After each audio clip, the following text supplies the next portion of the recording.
warahmatullahi wabarakatuh. Kenalkan, nama saya Dinda Wulansari.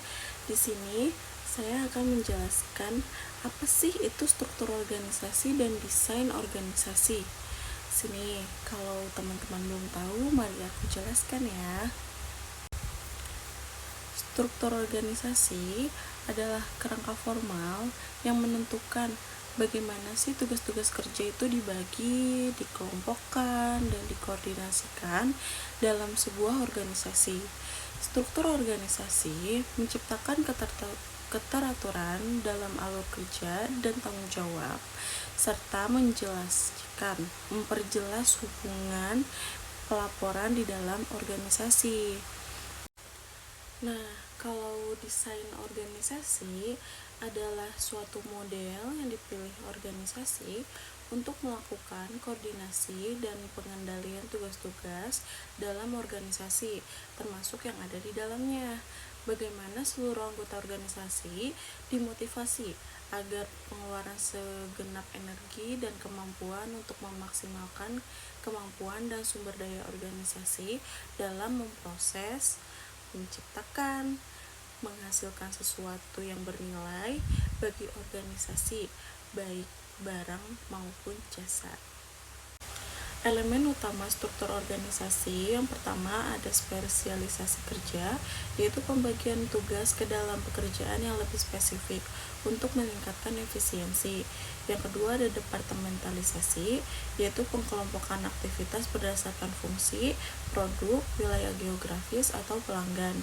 Yang ketiga ada rantai komando, menentukan siapa yang melapor kepada siapa dalam hierarki organisasi. Yang keempat ada rentan kendali, yaitu jumlah bawahan yang secara langsung diawasi oleh seseorang manajer.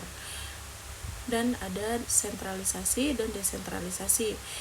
Sentralisasi itu keputusan utama yang diambil oleh manajemen puncak.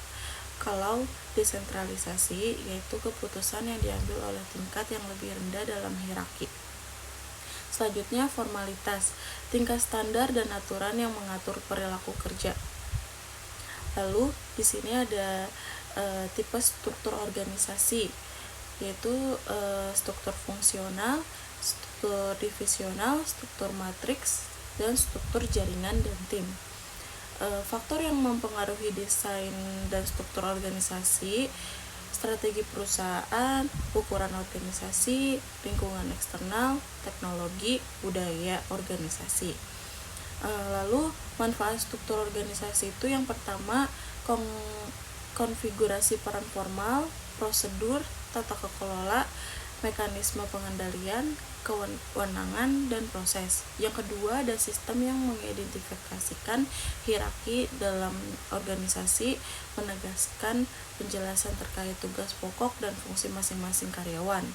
Selanjutnya memberikan deskripsi tugas dan peran setiap karyawan di perusahaan dan memperjelas hubungan kerja antar tim di perusahaan. Lalu membantu organisasi beroperasi dan mencapai tujuan. Memiliki beberapa jenis seperti struktur fungsional, divisional, matriks, komite, dan tim kerja. Lalu di sini ada manfaat desain organisasi. Yang pertama ada pola hubungan antara berbagai komponen dan bagian dari organisasi, proses pengembangan hubungan dan menciptakan struktur untuk mencapai tujuan organisasi. Lalu ada juga memfasilitasi komunikasi yang lancar, koordinasi yang efisien, dan pengambilan keputusan yang tepat. Lalu memfasilitasi penilaian, identifikasi, dan mitigasi berbagai risiko. Lalu memastikan perusahaan dapat berkembang pesat di masa yang tidak pasti penuh perubahan. Prinsip-prinsip desain dan struktur organisasi yang efektif yaitu ada kejelasan struktur, fleksibilitas, pemisahan tugas dan spesialisasi, koordinasi yang efektif, keseimbangan dan kekuatan kewenangan, fokus pada tujuan dan strategi, pengembangan karyawan. Jenis struktur organisasi yaitu ada mekanitis struktur atau struktur mekanistik, seperti struktur mekanistik yang dikenal pula sebagai struktur birokrasi. Struktur birokrasi ini adalah jenis struktur yang dikenal memiliki rentang kendali yang sempit dengan adanya sentralisasi, spesialisasi, dan bersifat formal. Lalu ada juga organik struktur atau struktur organik. Struktur organisasi ini jauh lebih formal daripada mekanistik dan pengambilannya sedikit pendekatan ad hoc atau sesuatu yang dibentuk atau dilakukan untuk tujuan khusus dan sementara untuk kebutuhan bisnis.